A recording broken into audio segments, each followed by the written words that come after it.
Então, vamos dar início agora ao evento. Estamos aqui com a professora Cosette, com a professora Kênia, que vão dar início aos temas, né? Pode iniciar, professora? Então, vou deixar aqui você com esse outro aqui, tá, Kênia? Bom dia.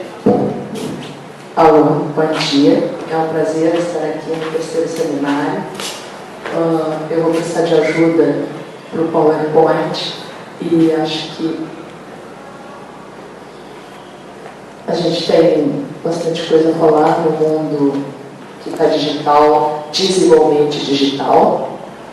A ideia é falar sobre o projeto Brasil Rotary, que é uma iniciativa de comunicação pública que teve duas versões, duas fases, uma em João Pessoa, em 2012 e 2013, e outra em Brasília, no Distrito Federal, de 2014 a 2016.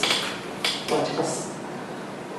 Então, eu gostaria de lembrar que o foco dessas minhas reflexões é a TV aberta, né? É a TV, especificamente a TV pública, e pensar que a TV aberta, junto com o uso do controle remoto para a interatividade e com o meio agenda, ela tem que ser pensada em termos de inovação, mas em termos de inovação como algo maior que a tecnologia.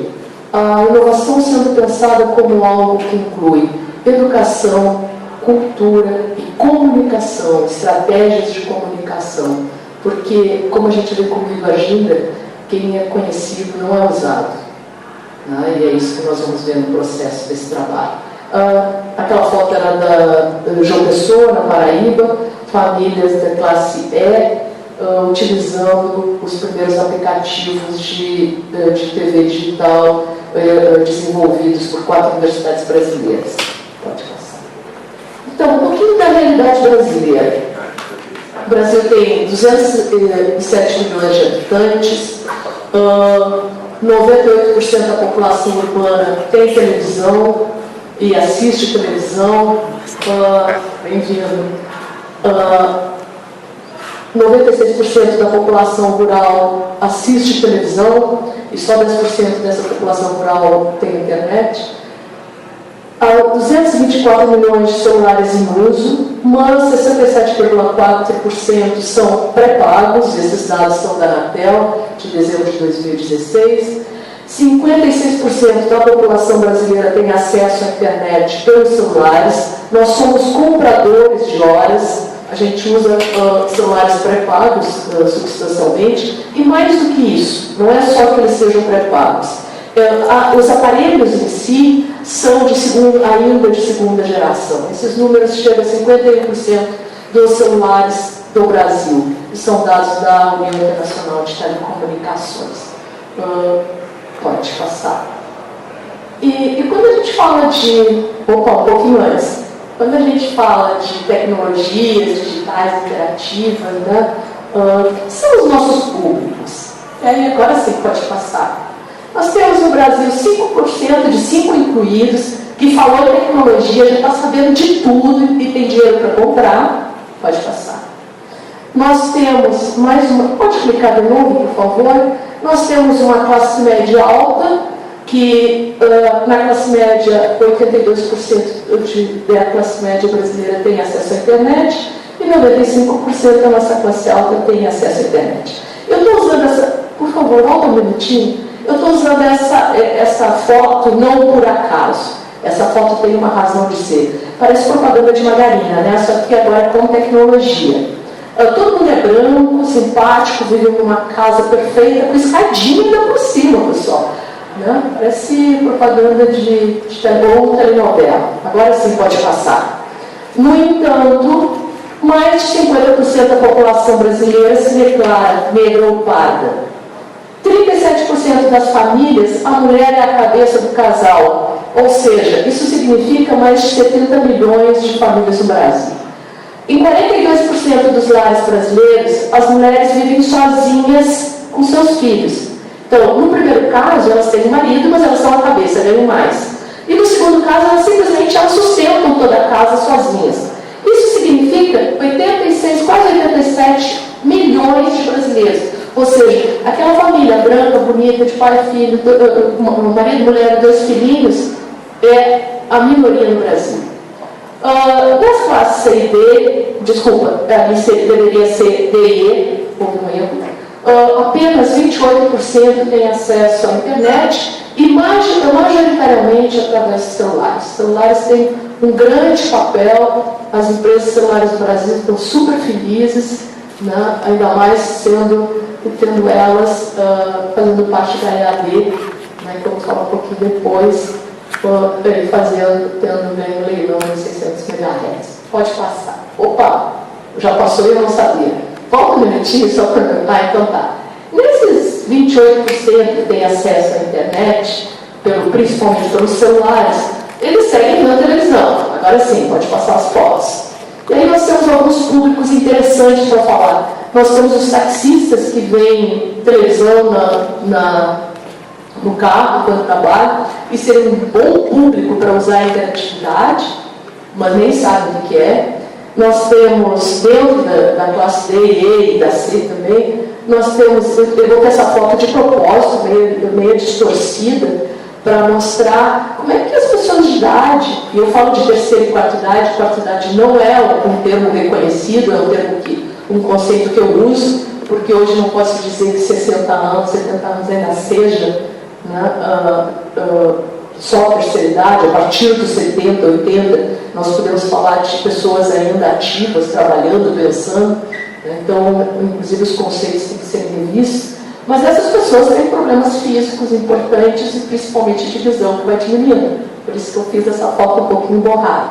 Essas pessoas, mesmo tendo dinheiro, ou seja, são incluídas economicamente, em geral têm problemas com a tecnologia. Elas não têm alfabetização digital, elas têm mais problemas para usar tecnologia. Não é que elas não saibam. Em geral, os netos ajudam, os sobrinhos ajudam, mas, né, elas são pessoas que demandam uma atenção específica sobre como utilizar a tecnologia e podem, como elas ficam mais tempo em casa, um bom trabalho de interatividade ajudaria bastante, porque elas conhecem e dominam o controle remoto da televisão. O próximo, por favor. Nós temos 105 milhões de brasileiros que não têm acesso à internet, embora o discurso da academia, e aí eu falo desde o campo da comunicação, nas salas de aula, os professores, os pesquisadores dizem: todo mundo tem internet. E aí nós reproduzimos a bolha que a gente vê nas redes sociais digitais, como o Facebook, que mostra só os nossos amigos, né? Então a gente só vê a realidade dentro daquele pequeno grupo que a gente faz parte. Então nós temos, esses dados são do CGI, de Conselho Gestor da Internet, de dezembro de 2016, deve estar saindo um outro estudo agora no final do ano, provavelmente ele modifique, tomara que modifique, né? Mas essa população tem uma cultura televisiva e tem a possibilidade de ter interatividade dentro da televisão, porque os aparelhos, eles saem, os novos aparelhos, eles saem com interatividade embutida, e as pessoas que fazem parte do programa Bolsa Família têm a possibilidade de utilizar o conversor digital com recursos interativos. Desculpa, pode voltar? Essas fotos são da segunda fase do Projeto Brasil 4D, no Distrito Federal. A foto de cima de uma das famílias, utilizando com os filhos os jogos eletrônicos que foram desenvolvidos para falar de cidadania, educação e também sobre direitos da mulher. E na foto da direita aparecem as palestras que nós fazíamos para falar sobre como utilizar os recursos interativos. As palestras foram feitas na Ceilândia e Samambaia, foram os 2 grupos que foram trabalhados. Elas tinham uma média de 100 a 300 famílias que aprendiam em cada palestra como utilizar os recursos interativos.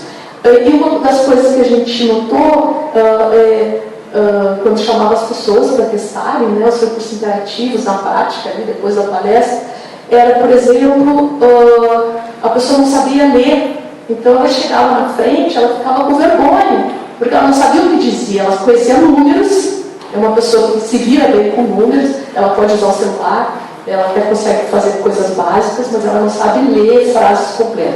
Então ela chamava os netos, ela chamava o filho mais novo para ajudar. Então são pessoas bastante simples, né? Mas que elas conseguiram ter facilidade no uso dos recursos interativos que a gente colocou na prática para elas.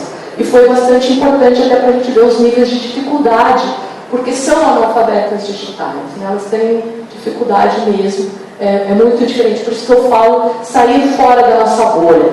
E sair fora quando a gente diz todo mundo tem internet, todo mundo está na rede. Não está todo mundo na rede, pessoal. Não é todo mundo alfabetizado digitalmente. E esse público, essa metade da população brasileira ainda está fora do nosso discurso, em geral fora do nosso discurso.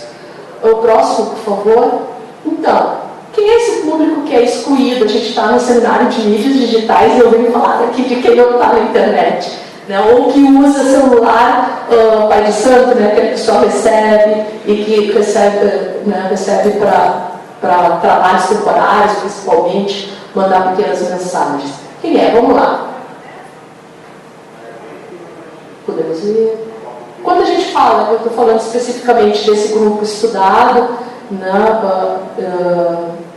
foram 300 famílias na Ceilândia e Samambaia, da qual nós entrevistamos 50, fizemos observação participante, trabalhamos com notas também, bloco de notas de diário de campo, e fizemos entrevistas com elas. E essas pessoas, 20%, tinha ainda televisão de tubo, e não só televisão de tubo, mas de 14 polegadas. Isso fez com que os conteúdos audiovisuais interativos que a EBC e os parceiros desenvolveram foram pensados para serem adequados a esses televisores. Elas tinham extrema dificuldade de leitura, e mais do que dificuldade de leitura, dificuldade de interpretação, ou seja, a cultura é uma cultura audiovisual, é uma cultura televisiva, o mínimo de textos e o máximo de imagens e de áudio, né, de falas para facilitar. Não terminei. Eles, nesse grupo, apenas 8%, no grupo estudado, né? Apenas 8% tinham acesso à internet. Eles desconheciam, apesar de eles fazerem parte do programa Bolsa Família e do programa DF Sem Miséria, eles desconheciam os programas de assistência social, tudo que eles poderiam ter acesso, e eles perdiam muitas vezes os direitos. Eu vou dar um exemplo bem rapidinho e prático. Por exemplo, uma pessoa que faz limpeza doméstica, tem 5 filhos, e aí um filho fica doente. Ela não leva o filho no posto de saúde e não vai à escola. A escola informa que o filho não foi estudar. Como ela não tem o comprovante de que o filho estava doente, o que acontece? É reportado para o programa Bolsa Família e a família não recebe o valor no final do mês. Ela faz isso porque ela não sabe. Porque ela soubesse, ela não iria trabalhar, ou alguém da família iria acompanhando. Às vezes a criança fica 2, 3, 4 dias por causa que tem uma gripe forte, seja lá o que for, mas ela não conhece os seus direitos. Ela não conhece os direitos constitucionais básicos, que é para nós, assim, a gente conhece, elas não conhecem. Não possui noções básicas de planejamento financeiro, não sabe usar serviços bancários. Mas eles têm um cartãozinho que vão lá no banco retirar. Exatamente isso que eles fazem. Eles sabem no banco retirar. Eles não sabem mais nada do que isso. Eles não têm carteira de trabalho, usam serviços, têm um trabalho temporário. As famílias, geralmente, são famílias com núcleos agregados, tem a família original, mais tio, avô, prima que veio de outro estado, parentes que vão chegando. Então, tem diferentes gerações também. Os núcleos familiares são bastante grandes. Pode passar.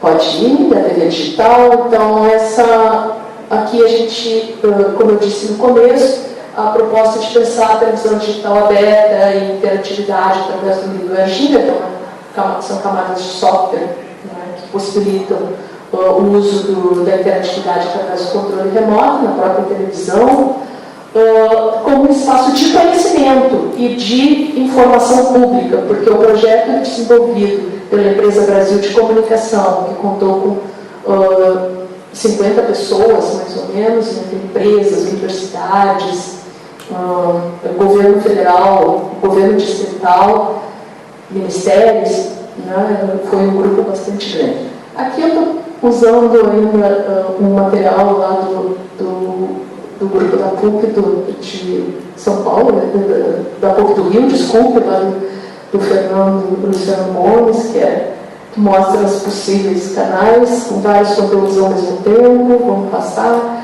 a multiprogramação que a Câmara de Deputados utilizou durante um tempo. E aqui a primeira etapa do projeto Brasil 4D em João Pessoa, 2012-2013, onde 4 universidades, entre elas a Universidade Católica de Brasília, desenvolveram roteiros de conteúdos audiovisuais digitais interativos com uma linguagem estética individual. Cada um desenvolveu o seu. Naquele primeiro momento nem se pensava numa linguagem própria, né? E cada grupo foi convidado a fazer o seu trabalho. No vídeo da esquerda foi o pessoal da Universidade Federal da Paraíba, que tiveram uma ótima ideia de utilizar um comediante popular local e ir nas casas das pessoas para ensinar a utilizar os recursos.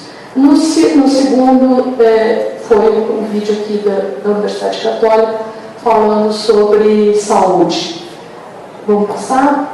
A segunda fase do projeto Brasil 4D, que foi aqui no Distrito Federal, de 2014 a 2016, a primeira coisa que se pensou a partir do aprendizado de João Pessoa, que foi um belo trabalho, recebeu vários prêmios, dois deles internacional, foi de ter uma estética comum. E a outra coisa é pensar qual as características daquelas comunidades que a gente estava trabalhando. Então, eram comunidades de baixa renda, negras ou pardas, vindas de outros estados, de migrantes, e que não era um público eminentemente branco, assim como não é o Brasil. Ou seja, nós escolhemos, a primeira coisa foi escolher os apresentadores também que representassem essas comunidades. A gente achou que era uma aproximação importante e fizemos todo um trabalho de design, né, para os conteúdos a serem apresentados. Pode passar. A outra coisa, nós criamos uma mini telenovela que inicialmente tinha 7 minutos, e aí, quando nós fizemos os primeiros testes de campo, nós descobrimos que 7 minutos era muito longo, né? E tivemos que cortar a telenovela para 4 minutos, e a gente achava, não dá para cortar 3 minutos, dá para cortar, e dá para cortar até para menos. Né? Nós descobrimos a possibilidade do corte, né? Por mais dolorido que seja no campo da comunicação fazer isso.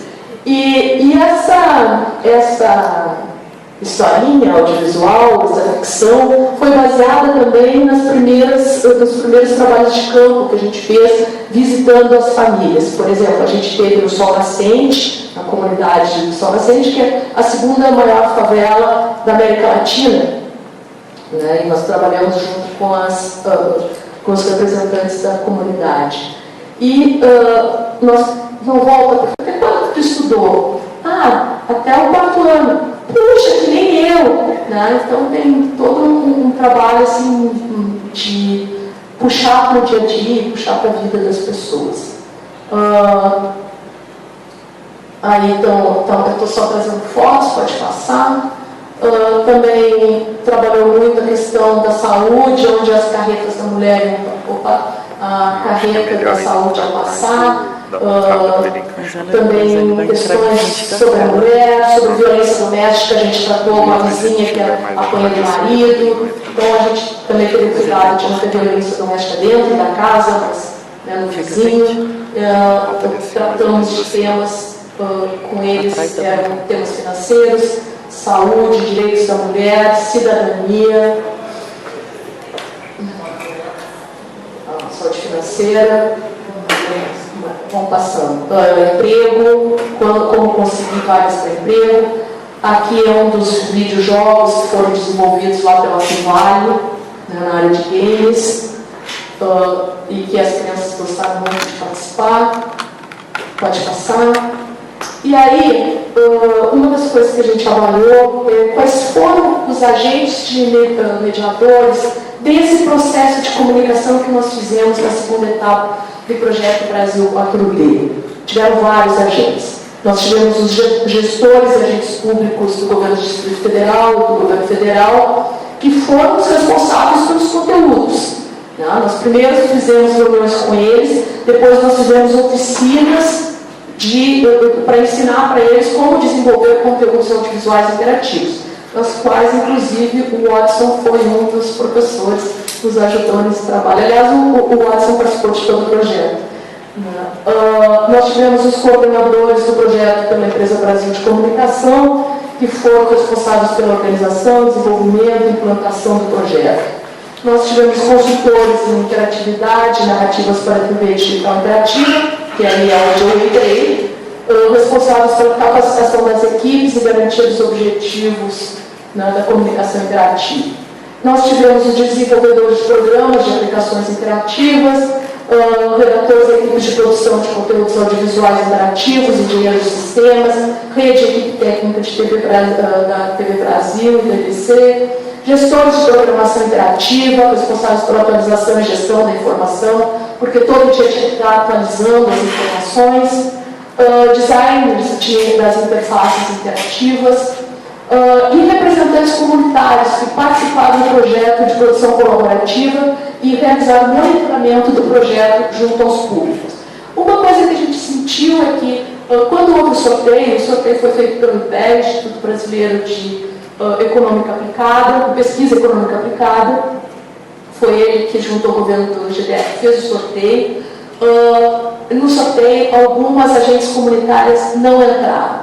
E nós sentimos muito isso, porque aonde teve agente comunitário que teve a TV interativa em casa, elas se tornaram um polo multiplicador. O televizinho, aquele televizinho que tinha na televisão analógica, de trazer as pessoas se aproximarem e tal, funcionou muito quando a agente comunitária, que já era um polo de informação, ela tem dentro de casa a TV interativa. Então, isso foi muito importante, foi uma pena que a gente não tivesse mais recursos para colocar em todas as casas das agentes comunitárias, que certamente seria um efeito multiplicador muito maior. Para quem ainda não conhece, tem um vídeo do projeto Brasil 4D, eu vou deixar para depois, porque ainda tem algumas coisas para falar, tem vários vídeos. Eu queria dizer para vocês, eu queria ter trazido a capa do livro que nós estamos lançando agora no começo do ano, né, que tem autores aqui, o Marcelo que também participa, o Watson também participa, que se chama Brasil 4D, Etapa Brasília, Interatividade, Convergência e Participação na TV Digital. Ele vai ser pela editora Senac, e ele estava para sair bem no finalzinho do ano, a gente preferiu que fizesse a virada do ano, porque no final do ano a gente está em festa pensando em outra coisa. Então ele sai no comecinho de 2017. Bom, passar. Esse público de 50 pessoas, né, que a gente fez trabalho de campo, então, como eu tinha dito, é um público de baixa renda, sem inclusão digital e dependente dos programas sociais oferecidos pelos governos federal e distrital. 50% não tinha educação primária, tinha educação primária incompleta, 2 não sabiam ler e apenas uma pessoa do grupo tinha terminado o ensino médio. Ou seja, de 50, só 2 pessoas tinham ensino médio. E aí eu gostaria de trazer alguns dados sobre o Brasil, porque se nesse pequeno número de 50 pessoas aconteceu isso, e a Kênia vai apresentar depois, e também vai trazer dados bem parecidos, né, Kênia? Como é que nós estamos? Nós temos quase 13 milhões de indivíduos analfabetos, representando 8% da população acima dos 15 anos. E esses são dados muito recentes, são dados da Unesco de 2016. Outros 14% da população são considerados analfabetos funcionais, ou seja, são pessoas que leem frases, mas elas não consegue ler um parágrafo inteiro e não consegue relacionar as ideias. Infelizmente, como professor universitário, eu posso dizer que nós temos vários alunos assim em sala de aula. Então, isso não é um fenômeno que ocorra só entre as famílias de baixa renda. Ele se repete também em outros níveis sociais do Brasil. Obrigada. Houve uma multiplicação de possibilidades a partir da chegada dos televizinhos digitais, como ocorreu em João Pessoa. Em João Pessoa a gente já tinha visto que o fenômeno dos televizinhos digitais se repete no Distrito Federal. Também aqui em Brasília, em Ceilândia, Samambaia, se repetiu as crianças como facilitadoras. Isso é muito importante para as famílias. Os entrevistados consideraram super fácil utilizar os recursos interativos. O que foi uma lástima é a gente não ter recursos para... Os recursos pararam na metade do projeto. Nós tivemos que cancelar. Nós tínhamos roteiros de conteúdos. Nós chegamos a ter quase 40 roteiros de conteúdos audiovisuais interativos. Nós não podemos colocar no ar, porque foram cancelados os recursos, com mudança de governo. Foi bem complicado mesmo. E as famílias reclamaram, com toda razão, de que o projeto é legal, ele dá certo, mas ele não segue a lógica da televisão. Ou seja, a gente mal conseguia atualizar uma vez por semana as informações. E essa não é a lógica televisiva. A televisiva é novidade todo o tempo. Na televisão é novidade todo o tempo. Então não dá para trabalhar com duas lógicas temporais de novidades. Você não tem como competir com isso, não tem como fazer nenhum trabalho de convencimento, por mais que tu mostre, sim, isso é bom. Nós tínhamos inclusive um projeto de cinema digital interativo que não chegou a ser implementado, de notícias culturais sobre o que estava acontecendo, né, em cada cidade satélite, com pessoas locais, músicos, cantores, poetas, escritores, todos os tipos de arte, né, com interatividade, onde a pessoa estava, podia acessar desde o controle remoto da televisão, né, então ela recebia essas informações durante a noite, seria atualizado. Então essas duas partes bem culturais e bem importantes para a cultura local não pôde ser implementada. A diferença do que a gente viu na Argentina, que a gente chegou a criar um canal de cinema, né, através da televisão pública, um dos canais que não está mais, né, não tem recursos interativos, mas tem um canal de cinema que mostra cinema argentino, cinema latino-americano. A nossa ideia era ter esse canal utilizando, esse subcanal utilizando o cinema brasileiro e o cinema latino-americano. Então, e a interatividade depois desse projeto de comunicação pública, né? O que aconteceu? A EAD, a entidade administradora da digitalização, foi formada em 2014, com parceria entre a Vivo, a Claro, a TIM e a Algar, que foram as empresas de telefonia móvel que ganharam o leilão de 700 MHz.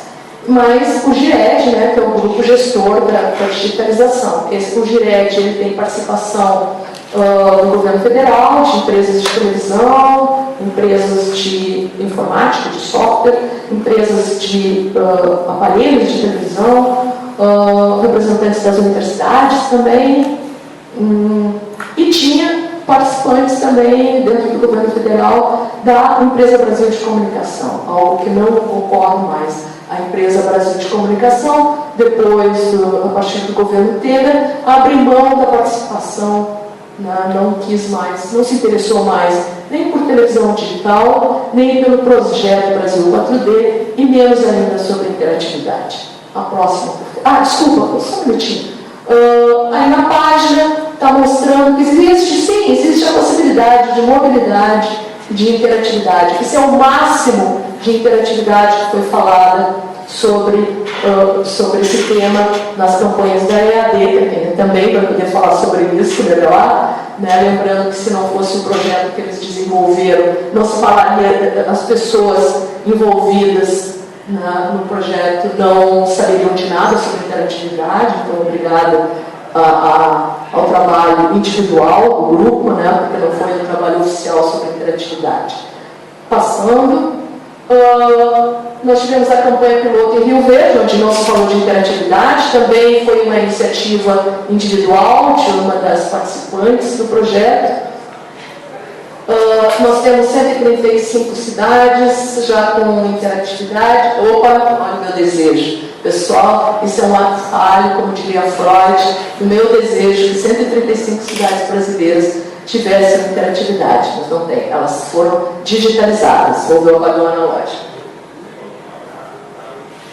Esta semana, Belo Horizonte, né, passou para o sinal digital, é a última.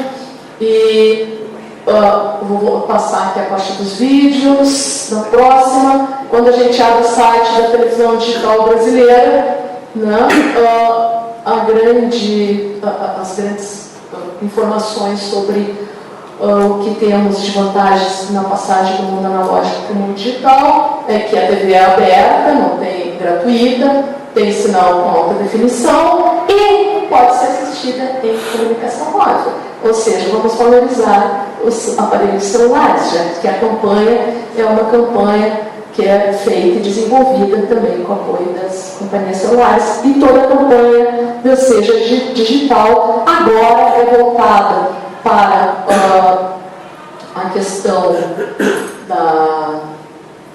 de poder ser usadas, como os celulares vão melhorar e também como a imagem e o som melhoram. Então, não se fala em interatividade se no primeiro momento, pelo menos aparece na página, agora nem isso aparece mais. Eu já antecipei, não há uma tentativa clara de apagamento do tema da interatividade. As empresas de televisão, as empresas, a própria ARD, eles repetidamente, no decorrer dos anos, de 2012, no GIRED, nas reuniões do GIRED, nós fizemos o OLACID, o observatório que eu coordeno, o Observatório das Indústrias de Conteúdos Digitais. Nós participamos de campanha para a manutenção do Ginga, né, nos aparelhos de televisão, e as empresas reiteradamente fizeram campanhas para tirar a obrigatoriedade do Ginga. Inclusive esse ano voltou em discussão esse tema. A diferença é que agora não aparece nada, nenhuma campanha aparece sobre interatividade. Então há um apagamento, né, não se fala, e aí vai ficando a míngua. O governo também não fala, e essa eu acho que é o dado mais preocupante. Por outro lado, nós temos seminários como esse, organizado pelos colegas do Ginga-DF, né? Nós temos o Instituto Ginga também, né? Então nós temos ações acontecendo. E eu queria finalizar, né? Se fala pouco, mas ainda se fala. Eu acho que essa é a grande importância. Se nós não estamos falando no Brasil, com certeza os companheiros da Bolívia estão falando em Ginga e estão fazendo uma televisão digital com projetos de inclusão social para baixa renda e para os povos indígenas daquele país. Então, pode ter diminuído no Brasil os projetos, os recursos, mas nós temos exemplos sendo seguidos. E eu queria finalizar com uma frase que estava na minha formatura, no meu convite de formatura, longo tempo atrás, ainda no século passado, pessoal. É uma frase do escritor Mário Benedetti: se os caminhos se fecham, há que buscar outros. E no caso de que não existam, há que abri-los. Se os censores fecham a imprensa independente, se os canais de comunicação são destruídos, se as vias de informação são tapadas, nada disso deve impedir, contudo, que a verdade assome sua indiscreta presença. Sempre haverá esquinas, muros, pátios, cartazes, plataformas digitais, paróquias, sótãos, terraços, onde escrever, filmar, desenhar, publicar o que for preciso. Tem um acréscimo meu atualizado do Mário Benedetti, né? Mas eu acho que é isso. A gente tem que manter os projetos, as ideias, e multiplicar os espaços, ainda que sejam em pequenos espaços nesse momento, e não projetos tão grandes como a gente pensava até 2016.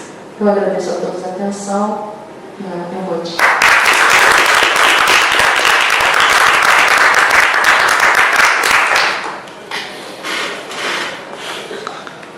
Alguém tem pergunta? Professora, assim,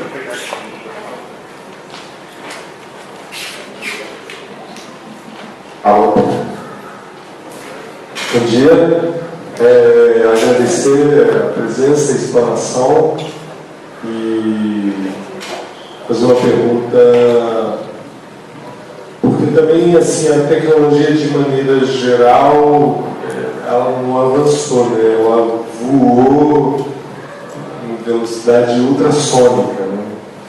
E o quadro que se desenha com relação à transmissão, principalmente,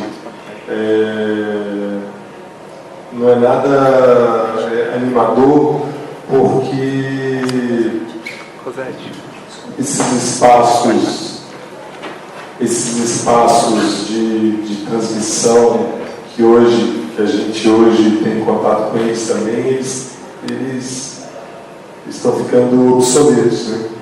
Assim, vocês têm discutido com relação ao VOD, que é o vídeo on demand, se já há uma discussão no grupo de vocês a respeito disso, inclusive porque tem tido uma discussão a respeito desse novo espaço que surge, né, dentro do espectro da internet, principalmente, e o Brasil está ficando novamente perdendo o bar, porque o governo optou por não regular esse espectro que surge agora, né? Você tem discutido isso no ambiente do grupo de vocês, assim, entre vocês? Se o OLACID tem tratado desse assunto também? Se isso está na pauta de vocês? Então, não. Sinceramente, não. Nós trabalhamos com inclusão social e digital. A inclusão social e digital, nós não prevemos vídeos on demand, porque quem não ganha salário mínimo e quem tem baixa renda não tem dinheiro para pagar vídeo on demand.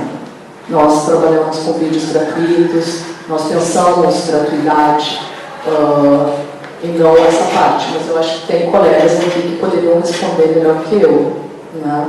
Que vão falar daqui a pouco e poderiam te ajudar.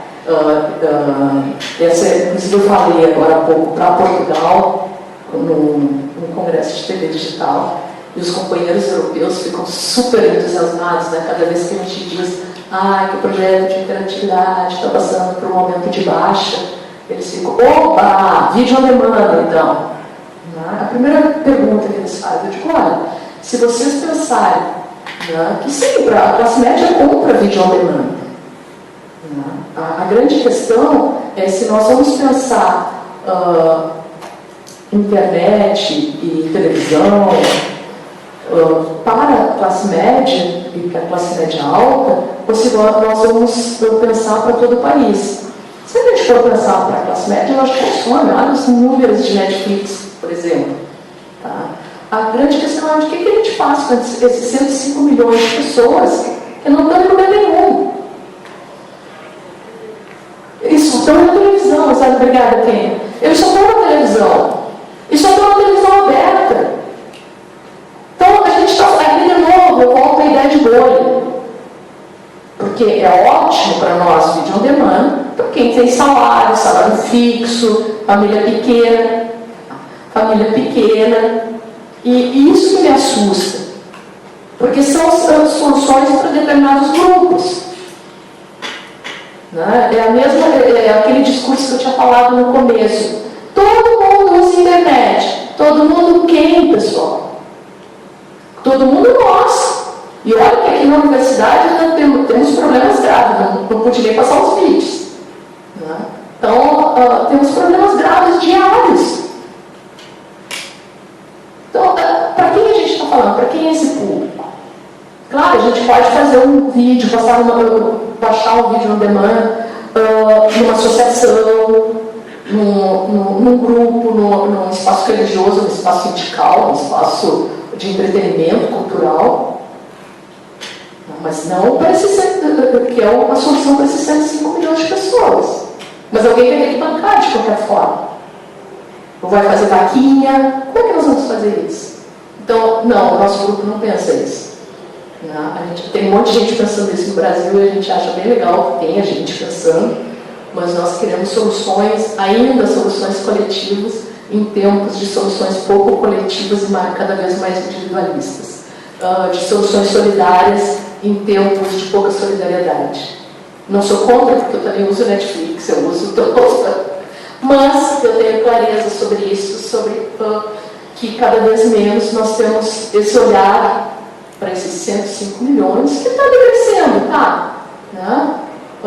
Mas que utilizam a internet para entrar no Facebook.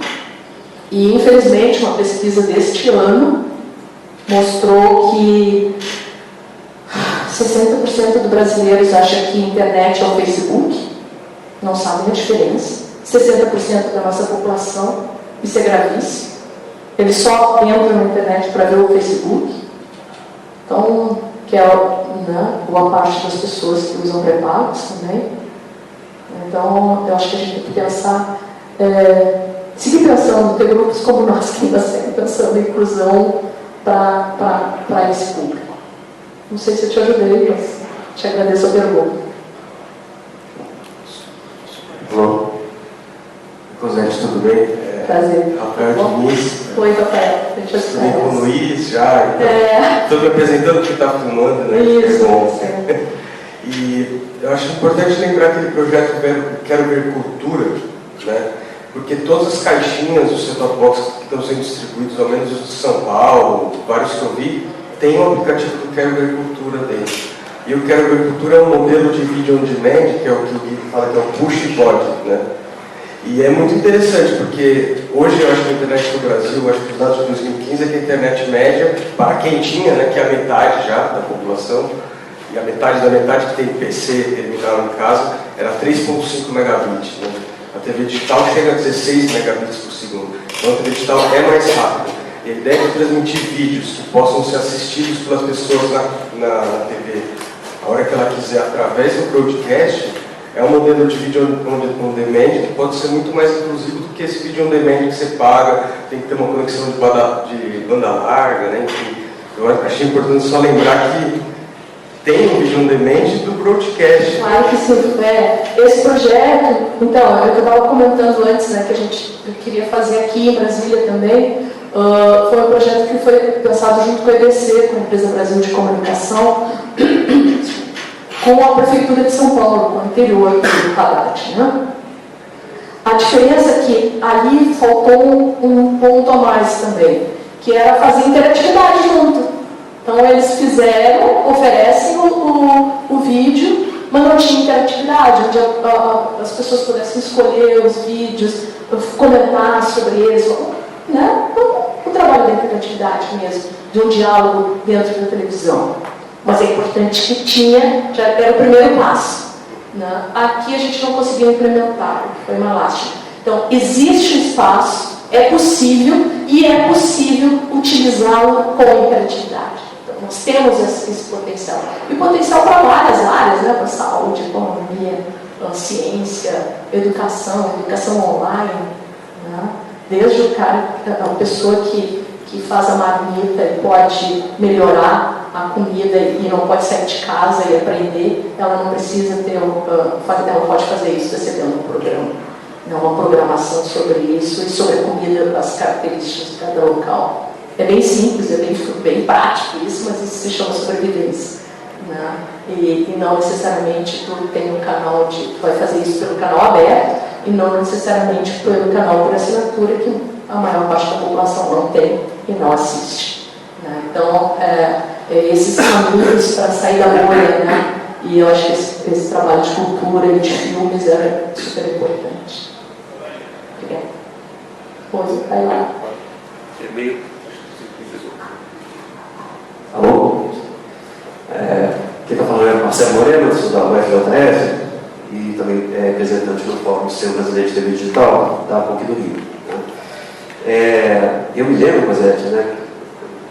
Participei em paralelo ao Brasil 4D, né, a gente recebia muitas das demandas que o Brasil 4D tinha sobre a especificação de Miller e como nós iríamos então evoluir com o Miller. Né? Depois eu vou falar um pouquinho como houve esse casamento, e isso está no artigo que a gente está publicando lá como capítulo lá do livro que vai ser lançado no Rio de Janeiro, no início do ano que vem. Aí eu me lembro que uma das demandas que vieram no Brasil 4D era ter vídeos complementares, né, tanto que a ideia principal era que esses vídeos fossem transmitidos pela radiodifusão, né, e isso a gente conseguiu trazer para dentro do sistema, por isso que a agricultura deu certo, porque veio uma demanda do Brasil 4D que não chegou a ser implementada, porque na época, como precisava de uma velocidade grande para embarcar, decidiu-se pelo Brasil 4D embarcar já com os conteúdos complementares que traziam aí toda a informação social que precisavam dos vários segmentos que vocês atenderam, né, da população. Aí acabaram que os vídeos vieram também embarcados, né? Então acho que é importante também trazer essa informação que o VOD tinha sido pensado, né, da forma como o Punch VOD, que é empurrado pelo próprio radiodifusor, que poderia ser complementado pela banda larga, e isso já vinha sendo discutido desde o Brasil 4D. E isso não saiu da minha cabeça. Que bom, porque assim a gente ainda tem possibilidade de colocar em outros espaços no Brasil, né? Que seja desenvolvido como projeto. As partes de problemas técnicos eu não contei, porque seria mais 3 horas de conversa, e porque senão eu conto toda a parte do livro, né? Aí não tem graça. Mas a grande questão, acho que de trazer isso é a possibilidade de que os recursos interativos sejam utilizados em várias áreas e que o vídeo on demand seja gratuito, não pago, né? Então ele possa chegar através da televisão aberta e gratuita. Então acho que é isso. Mais alguma questão? Bom, eu agradeço o convite. Passo a palavra para os coordenadores do seminário. Claro,